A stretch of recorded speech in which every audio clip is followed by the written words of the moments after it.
Hi everyone, আসসালামু আলাইকুম। আশা করি আপনারা সবাই ভালো আছেন। আলহামদুলিল্লাহ আমরা সবাই ভালো আছি।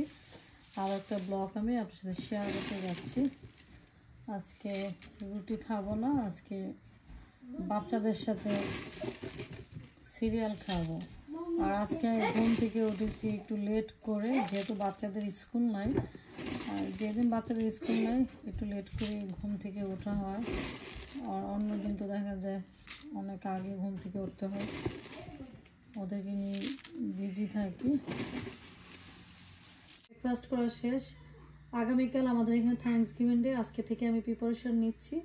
থ্যাঙ্কসগিভিং ডে সবাই টার্কি খায়, তবে টার্কি আমাদের কাছে খেতে ভালো লাগে না, বাজে একটা গন্ধ আসে, এই জন্য আমরা খাই না। আমি বেশিরভাগ থ্যাঙ্কসগিভিং ডে কী করি, আস্ত আমি চিকেন দিয়ে আমি গ্রিল করি। তো এখানে আমি 2টা চিকেন নিয়েছি। চিকেন আমি এখন ক্লিন করে নিব। একটা ফ্যামিলিকে আমি ইনভাইট করেছি, তারাও আসবে আমার বাসায়। আর এখানে আমি বিফ ভিজিয়েছি, বিফ রান্না করব, পুডিং বানাবো কেক মোল্ডে। এটা 6 ইঞ্চ। এখানে আপনাদের কিছু পেঁয়াজ কেটে রেখে দিয়েছে, আরও তো কাটতে হবে। আর দেখি আপনাদের সাথে কতটুকু আমি শেয়ার করতে পারি, যেহেতু আমার একটু পর পর আমার লিবানকে দেখতে হয়। আপনারা আমার সাথে থাকবেন, দেখতে থাকবেন। পুডিংয়ের জন্য আমি ক্যারামেলটা বানিয়ে নিচ্ছি। তোমারটা রেডি হয়ে গেছে। পুডিংটা বানাবো আমি ইভাপোরেটেড মিল্ক দিয়ে। আর এখানে আমি নিয়েছি 3টা ডিম। আর আমি কোনো চিনি এটা অ্যাড করবো না, আমি যে অ্যাড করবো কনডেন্স মিল্ক এটা।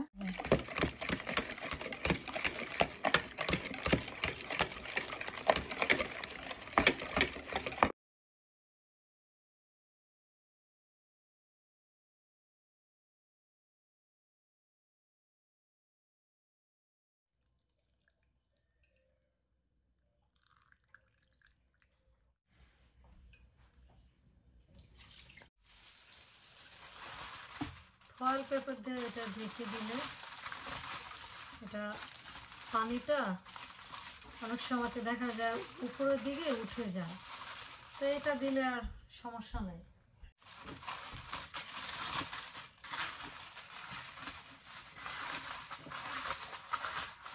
দেখতেই পাচ্ছেন পুডিংটা আমি বসিয়ে দিয়েছি। আর আমার কিন্তু ওভেন আছে, ওভেনের থেকে আমার কাছে ফ্রাই প্যানের পুডিং অনেক সুন্দর স্মেল হয়। আমি আগে অনেক বেশি ওভেনে আমি পুডিং বানাতাম, তবে আমার কাছে এভাবে ভালো লাগে। কিন্তু আমি লো হিটে আমি কুক করবো। যদি এখন আমি এটা হাই হিটে করি, দেখা যাবে মিল্ক উপরের দিকে উঠে যাবে। এই তো এখন আমি অন্য কাজগুলো করব, আপনার সাথে থাকবেন, দেখতে থাকবেন। আমি বিফ রান্না করবো, মশলাটা আমি ভালো করে কষিয়ে নিচ্ছি।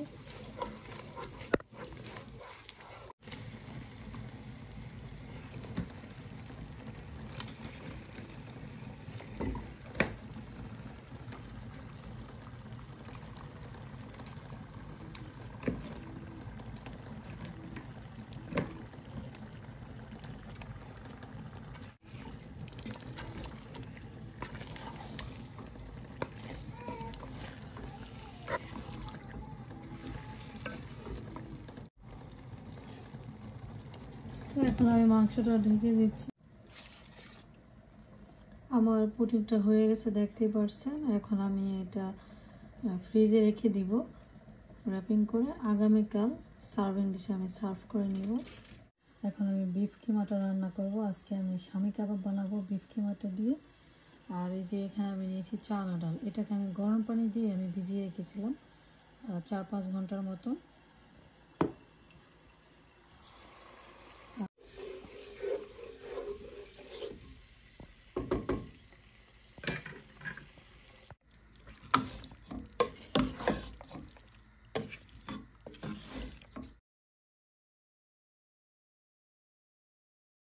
সেটা আমি পেঁয়াজু বানিয়ে নিচ্ছি। গতকালকে সবগুলো পেঁয়াজু বানাইনি, কিছু ডাল রেখে দিয়েছিলাম।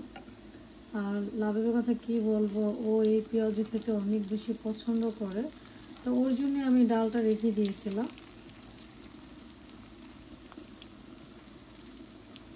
আর আমি তো অনেকগুলা ডাল কালকে ভিজিয়েছিলাম।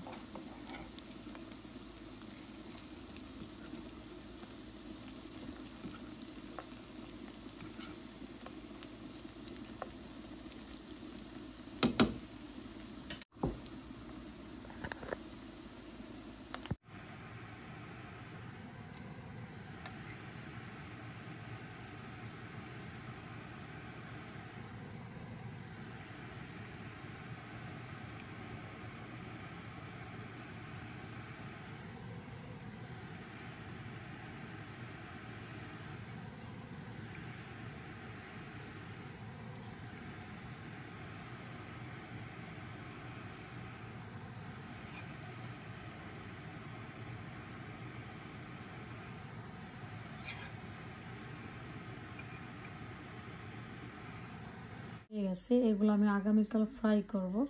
এখন আমি এগুলো ফ্রিজে রেখে দিব। দুইটা চিকেন আমি ভালো করে ওয়াশ করে তারপরে দেখতেই পাচ্ছেন চিকেনটা আমি কেটে নিয়েছি। কাটার কারণ হচ্ছে এই সাইড চিকেনটা বেশি মোটা, আর এখানে ভালো করে মশলাটা মিশে যাবে, এই জন্য আমি চিকেনটা কেটে নিয়েছি। মাঝখান দিয়ে দুটোটা চিকেন সেমভাবে কাটা হয়েছে। আর অনেক আগে এটা আমি ওয়াশ করে রেখেছি, দেখতেই পারছেন। এখন আর পানি নেই। গ্রিল চিকেনের মশলাটা আমি অফ ক্যামেরাতে বানিয়ে নিয়েছি। আমি অনেকবারই গ্রিল চিকেন রেসিপি শেয়ার করেছি, তো আজকে আর করলাম না। তো এখন আমি একটা একটা করে চিকেনের ভিতরে আমি মশলাটা মাখিয়ে নিব। আপনারা আমার সাথেই থাকবেন, দেখতে থাকবেন।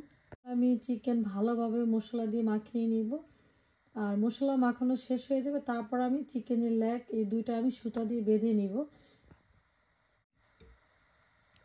আর এত বড় আস্তা চিকেন, এটা যদি এরকমভাবে আমি কেটে না নিই, দেখা যাবে ভিতরে খেতে ভালো লাগবে না। যদি মশলাটি যদি না যায় সুন্দরভাবে, খেতে ভালো লাগবে না।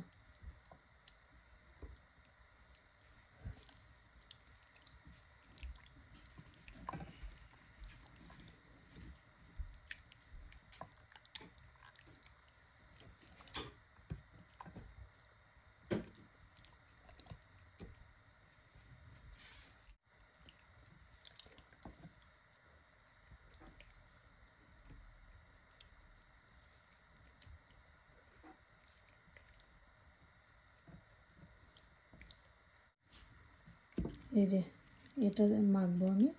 আর আমার এই সার্ভিং ডিশটা অনেক বড়, তো একটা সার্ভিং ডিশে দুটো চিকেন রাখা যায়। আমি মশলা দেওয়ার পর আমি ফ্রিজে রেখে দিব, আগামীকাল দুপুরে আমি ফ্রাই করব।